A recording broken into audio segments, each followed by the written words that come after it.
네, 안녕하세요. 이완타 이진엽입니다. 금일은 롯데쇼핑 3분기 실적에 대해서 말씀드릴 수 있도록 하겠습니다. 롯데쇼핑 3분기 리뷰입니다. 실적은 영업이익 289억 원이 나오면서 컨센서스를 크게 하회하는 실적이었습니다. 백화점 같은 경우가 실적이 좀 부진했었는데요. 아무래도 희망퇴직을 이번에 받았었는데 거기에 관련된 비용이 일회성 비용이 거의 600억 원 정도 집행이 되었고, 그다음에 신규 백화점 두 곳이 출점이 되었죠. 신규 백화점 두 곳이 출점이 되다 보면 초기에 조금 프로모션을 강화한다든지 아니면 사람을 또 뽑아 놓는다든지 이런 식으로 고정비들이 또 들어오는데 매출이 또 안 들어오는 상황들이 만들어지기 때문에 일회성 비용이 좀 잡힙니다. 그래서 신규 출점 두 곳에 대한 출점 영향으로 백화점이 기준점 성장률 7% 되게 양호한 실적을 기록했음에도 불구하고 조금 수익성은 적자를 기록하는 조금 저조한 실적을 보여주었습니다.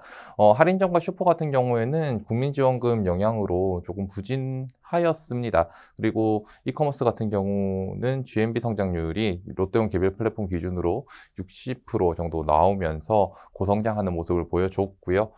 영업 적자는 전년 대비해서 180억 정도 늘어났는데 실질적으로는 한 360억 정도 수준에서 영업 적자를 기록한 것이라고 봐주시면 될 것 같습니다.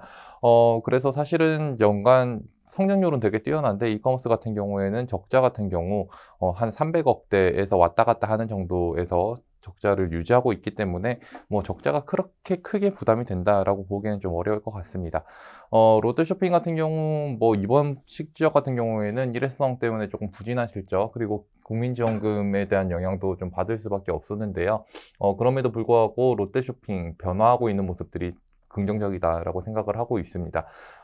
백화점 사업부 같은 경우 가장 크게 변화가 눈에 띕니다. 아무래도 경쟁사 대비해서 열의에 있던 게 좀 당연시되던 기준점 성장률 자체가 3분기부터는 경쟁사를 조금 앞서 나가는 모습이 나타나기 시작했습니다.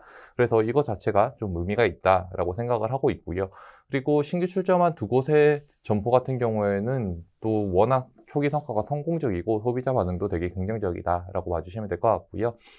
희망퇴직을 또 대규모로 단행하면서 기존에 되게 비효율적으로 운영되었던 인력 구조를 개선해 나가는 모습들도 긍정적이라고 봐줄 수 있을 것 같습니다.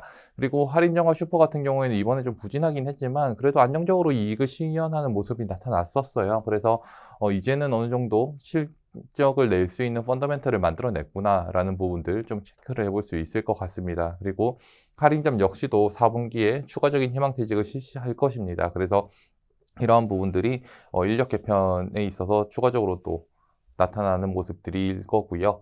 이커머스 부분이 또 빠르게 체질 개선이 되고 있는 모습입니다. 기존에는 각 사업부별로 다 따로 이커머스를 대응을 하고 있었던 상황입니다.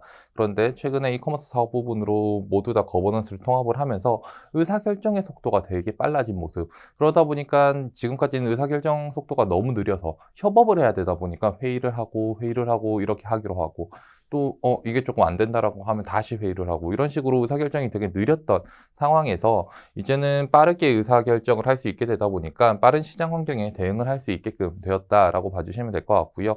그러다 보니 롯데온 플랫폼 자체가 빠르게 안정화되면서 아까 말씀드렸던 것처럼 60%씩 성장을 할 수 있는 모습들이 나타나지 않냐라고 생각을 합니다.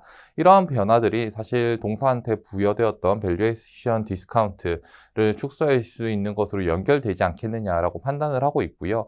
사실 롯데온 개별 플랫폼만 보면 올해 뭐 2.3조 원 수준의 GMV를 기록할 수 있을 것인데 지금 현재 PGMV 밸류에이션으로 0.5배만 적용한다라고 하더라도 여기서 추가적으로 1조 원의 업사이드를 만들어낼 수 있다라고 생각을 합니다. 그리고 이번에도 유니클로의 지분법 이익이 전년 대비해서 178억, 6억 원 개선되는 모습이 나타났는데 이 분기에 이어서 3분기에도 개선되는 모습들 나타났습니다. 4분기 같은 경우에도 성수기를 맞아서 이러한 부분들이 좀 개선이 될 수 있을 것이다 라고 판단을 해볼 수 있을 것 같고요. 이러한 부분들이 유니클로 정상화에 대한 모멘텀으로 좀 작용할 수 있다라고 생각을 합니다.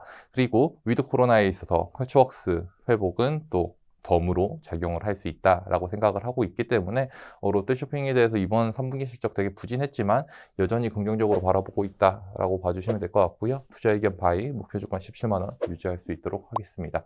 네, 지금까지 롯데쇼핑에 대해서 말씀드렸습니다. 감사합니다.